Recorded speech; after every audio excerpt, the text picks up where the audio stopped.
Bolsonaro pourra-t-il tenir ses promesses de campagne?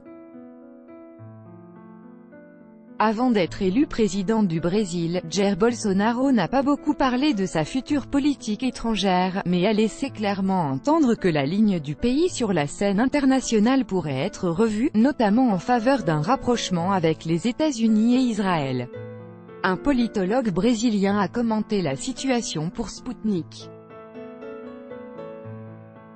Après sa victoire au second tour de l'élection présidentielle au Brésil, Jair Bolsonaro pourrait s'appliquer à un rapprochement du pays avec les États-Unis et Israël, mais se confronterait alors à des difficultés en essayant de mettre en œuvre ses promesses de campagne, a déclaré à Sputnik Pedro Curado, professeur à l'Université fédérale de Rio de Janeiro, UFRJ. Il a souvent mentionné ces deux pays.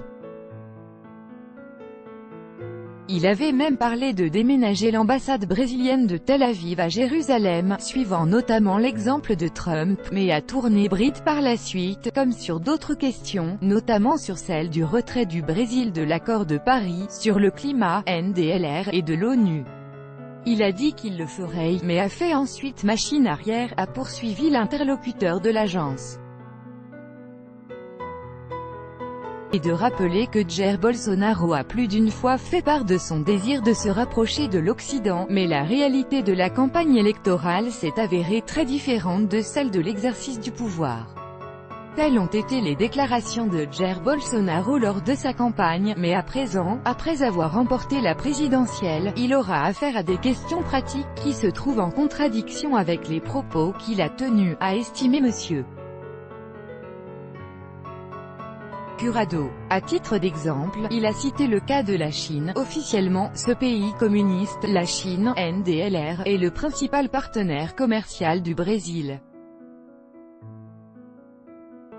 Et la Chine considère avec une certaine méfiance l'élection de Bolsonaro car celle-ci indique un rapprochement quasi automatique avec l'administration de Donald Trump et la ligne de politique extérieure des États-Unis, a relevé l'universitaire.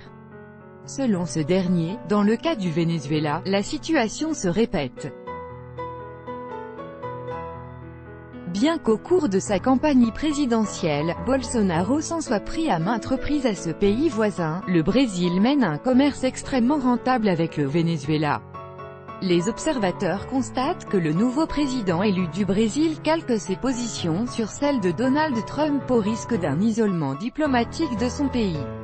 Ayant remporté l'élection présidentielle au Brésil avec 55,13% des suffrages exprimés, Jair Bolsonaro succède au président Michel Temer pour un mandat de 4 ans et il sera investi le 1er janvier 2019.